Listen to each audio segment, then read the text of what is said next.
Hi hello welcome back to cherry crazy channel.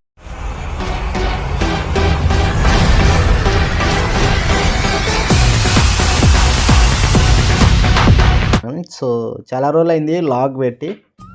So చాలా రోజుల తర్వాత నేను మా అమ్మ అండ్ రాకి కలిసి మా తోటలోకి వెళ్ళాము. అంటే మేము డైలీ వెళ్తుంటాం, రాకిని ఎప్పుడు తీసుకెళ్ళము. సో నిన్న ఎందుకో రాఖీని కూడా తీసుకొని వెళ్ళాలా. సో ఎప్పుడు కూడా ఇంట్లో ఉంటే తనకే కూడా బోర్ కొడుతుంది కదా. సో అందువల్ల రాఖీ హ్యాపీనెస్కి అసలు అంతు లేదు. ఈ చెట్లు ఏందబ్బా ఇది కొత్త ప్లేస్ ఉన్నట్టుంది, నేను ఎప్పుడు చూడలేదా అని ఒక ఫీలింగ్ అనేది రాఖీ హార్ట్లో కలిగి ఉంటుంది. సో ఎందుకంటే తనని మేము ఎప్పుడు తీసుకురాము, ఎందుకంటే మామూలుగా ఎండకు వస్తే అది చాలా డల్ అయిపోతుంది. సో అందువల్ల నాదొక చిన్న రిక్వెస్ట్, ఎవరైతే డాగ్స్ని అడాప్ట్ చేసుకొని పెంచుకుంటున్నారో వాళ్ళకి నేను చెప్పేది ఒకటే, మీరు మీ డాగ్తో ఫ్రెండ్లీగా ఉండండి. సో మీ డాగ్ని బయటికి తీసుకెళ్ళి అలా ఇలా తిప్పుతూ ఉంటే మీ డాగ్ కూడా కొంచెం ఆ ఇన్నర్ ఫీలింగ్ అనేది, బోర్నెస్ అనేది ఉండదు. డాగ్ కూడా యాక్టివ్గా ఉంటుంది, హెల్త్ బాగుంటుంది. అండ్ మనము ఎలా బయటికి వెళ్తే కొంచెం రిలీఫ్నెస్ అవుతుందో వాటికి కూడా అంతే. బయటికి వెళ్ళి అలా ఇలా తిప్పుతూ ఉంటే అవి కూడా కొంచెం హ్యాపీగా ఫీల్ అవుతాయి. ఎప్పుడు ఇంట్లోనే కట్టేసి ఉంచకండి. సో అలా ఉంచినప్పుడు డాగ్ అనేది హెల్త్ కూడా అనేది దెబ్బతింటుంది. సో ఏంటంటే డాగ్ ఎక్కువ తిరిగితేనే యాక్టివ్గా ఉంటుంది, ఇది నాకు డాక్టర్లు కూడా చెప్పారు. సో ఈవినింగ్ మీకు ఫ్రీ టైంలో అలా డాగ్ను బయటికి తీసుకెళ్తూ ఉండండి. సో అప్పుడే ఆ డాగ్ మీతో చాలా ఫ్రెండ్లీగా ఉంటుంది. సో తన హెల్త్ కూడా తనకి బాగుంటుంది అని నాకు డాక్టర్ సజెషన్స్ చేశారు. సో అందువల్ల మీకు చెప్తున్నాను.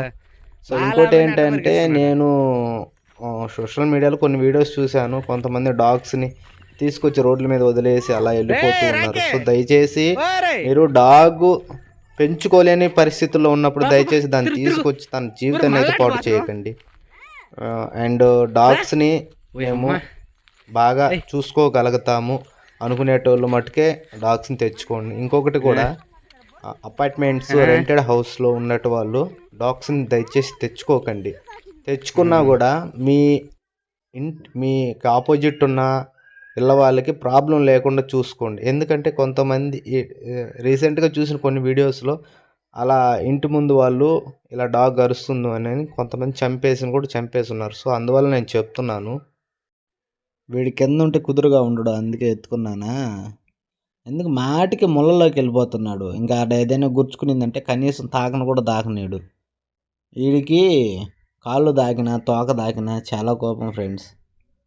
సో మీరు ఎప్పుడు కూడా మా ఫామ్ చూడలేదు కదా.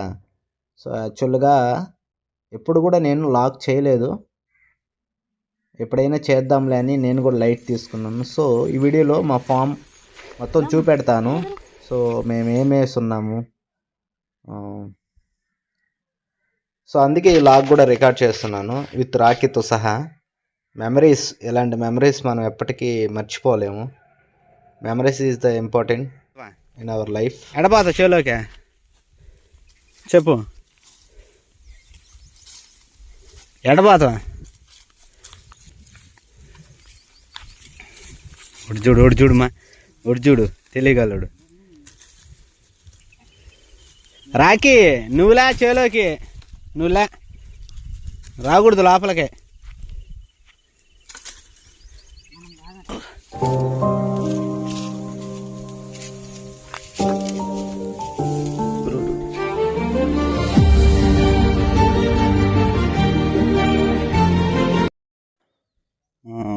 సో ఫైనల్గా మా తోటలోకి వచ్చేసాము.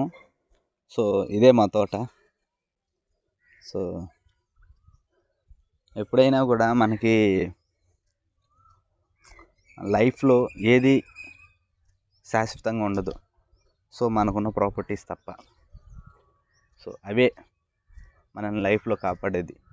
జాబ్స్ ఇవి అవి అనేది ఒక సర్టన్ టైం దాకే ఉంటాయి మన కాడ, తర్వాత అవి ఉండకపోవచ్చు. సో అవి ఉన్నా ఉండకపోయినా మనకి సపోర్ట్ ఇస్తూ మనం లైఫ్లో ఒక స్టెప్ డెవలప్ అవడానికి మనకి ఉపయోగపడేది ఏదైనా ఉంది అంటే మనం ఏమైనా అగ్రికల్చర్ సంబంధించి ఏమైనా చేసుకునేవే మనకు ఉంటాయి. సో నాకు జాబ్ చేయాలా, ఎవరైనా కూడా జాబ్ చేయాలా, సంపాదించాలా, కొంత సేవింగ్స్ మన దగ్గర పెట్టుకొని సో మనం ఏదో ఒక బిజినెస్ అంటే ఒక అగ్రికల్చర్ అనో సంథింగ్ ఏదైనా ఒక బిజినెస్ అనేది స్టార్ట్ చేసుకుంటే మన ఎర్నింగ్స్ అనేది బాగుంటాయి. లేదు మనకు వచ్చే జాబ్ మీదే మనం డిపెండ్ అయ్యి లైఫ్ని లీడ్ చేయాలా లాస్ట్ వరకు అంటే అది ఇంపాసిబుల్. జాబ్ని బేస్ చేసుకొని మనం లైఫ్లో డెవలప్ అవ్వలేము. సో డేస్ అనేది కంప్లీట్ అవుతాయి. అంటే ఏ మంత్ ఆ మంత్. ఇప్పుడు 1 మంత్ జాబ్ చేస్తే ఆ మంత్ మనకి ఏదైతే వచ్చే శాలరీ మన ఇంట్లో ఖర్చులు కానీ ఇంకా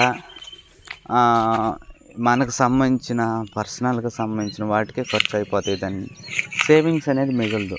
సో సేవింగ్స్ ఎప్పుడు మిగులుతాయంటే ఒక జాబ్ కాకుండా మనకి ఏదైనా అగ్రికల్చర్ పరంగానో ఇంకేదైనా సైడ్ బిజినెస్ పరంగానో మనం ఏదైనా చేసుకున్నప్పుడే మన లైఫ్లో అనేది డెవలప్మెంట్ కనిపిస్తుంది. సో నేను చెప్పేది ఏంటంటే జాబ్ చేయాలా, మనకి ఏదైనా అగ్రికల్చర్ ఉంటే దాన్ని డెవలప్ చేసుకోవాలి. లాస్ట్ వరకు మనం జాబ్ అనేది చేయలేం.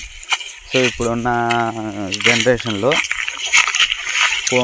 ఒక సేవింగ్స్ క్రియేట్ చేసుకునేంత వరకే మనం సెక్యూర్ పరంగా జాబ్ చేసుకుంటాం. తర్వాత మనం ఏం చేస్తాం, ఏదైతే మనకున్న బిజినెస్ని డెవలప్ చేసుకుంటూ మన ఫ్యూచర్ అనేది డిసైడ్ చేసుకుంటాం. సో నేను చెప్పేది అదే. Thank you guys. మీకు నా వీడియోస్ నచ్చినట్లయితే ప్లీజ్ సబ్స్క్రైబ్ టు మై